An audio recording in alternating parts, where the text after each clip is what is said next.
Baba Saheb doctor Bhimrao Ambedkar, ये बात आज से नहीं, आज से मतलब बहुत सारी साल पहले की बात हो रही है। बाबा साहेब डॉक्टर भीमराव अम्बेडकर जब वो पैदा हुए थे तो वो बोले थे कि माँ, ये हमें मतलब जातियों में बांटने का काम कौन किया। तो वो बोले कि कोई किताब में लिखा होगा, तो बोले मैं जब किताब लिखूंगा ना तो सबको बराबर अधिकार दूंगा। वो अपने ठान लिए थे कि मैं ये काम करूंगा। और फिर वो मतलब काफ़ी बड़े हुए, उनको पढ़ने का अधिकार नहीं मिल रहा था। वो अपने क्लास से बैठे तो क्लासरूम से बाहर उनको निकाल दिया जा रहा था।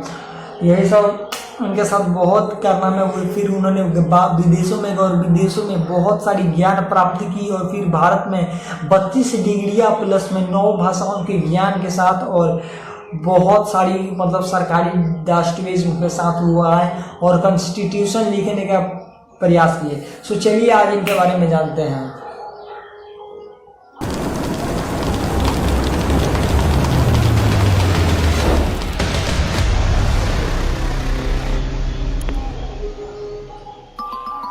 नमस्कार दोस्तों, मेरा नाम पिंटू रेड्डी और आप सब देख रहे हैं आज की बाबा साहेब डॉक्टर भीमराव अम्बेडकर की जीवनी। जो आज डॉक्टर भीमराव अम्बेडकर की नॉर्मल बात करने वाले कि कॉन्स्टिट्यूशन वो किस तरफ लिखे और उनका क्या पेशा था।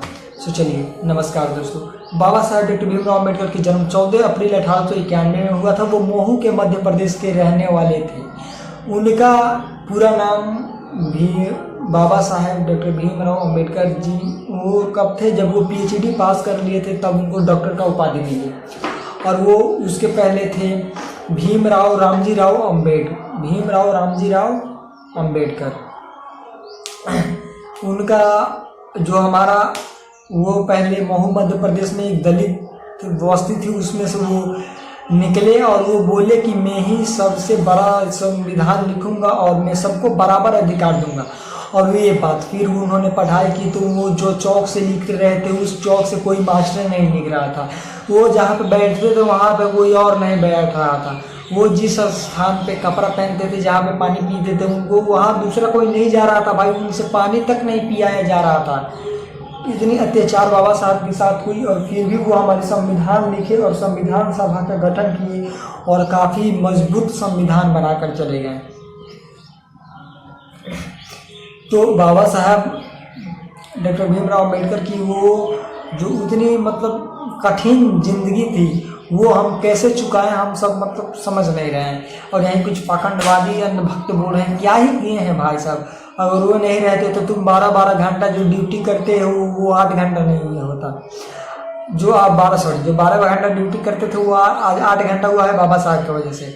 आज जो शिक्षा महिलाएं आपके घर में आ रही हैं वो सिर्फ बाबा साहब की वजह से।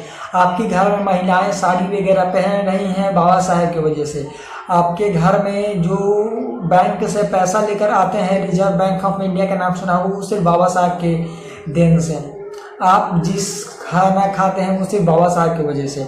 आप अगर शिक्षित बने हो और इस संविधान से आप कहीं भी केस लिखवाने जाते हो, कहीं भी कुछ करते हो, सरकारी दस्तावेज में वानी कोर्ट वगैरह में जाते हो, वहाँ किस चीज़ से मतलब सब कुछ होती है कॉन्स्टिट्यूशन जो हमारे बाबा साहब ने लिखे।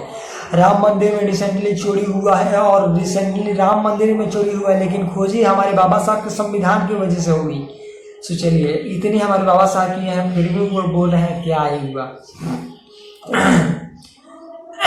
चलिए, तो बाबा साहब गए London, New York, Australia, England, even all country में वो जाए और संविधान को पढ़े। और उस संविधान को पढ़ करके आ करके सबसे भारी हार्ड संविधान अपने इंडिया में लिखी। उनके पास 9 भाषाओं का ज्ञान था। वो 9 भाषाओं के ज्ञान के साथ 32 डिग्रियाँ की उपाधि लिए थे। वो बहुत ही बड़े शिक्षित माने जा रहे थे और वो थे। और इतनी बड़ी संविधान लिख करके हम सब बहुजनों को छोड़ करके वो अलविदा चले गए। अगर वो आज होते तो आज बहुत प्राउड की बात होती भाई साहब, बहुत अच्छी लगी।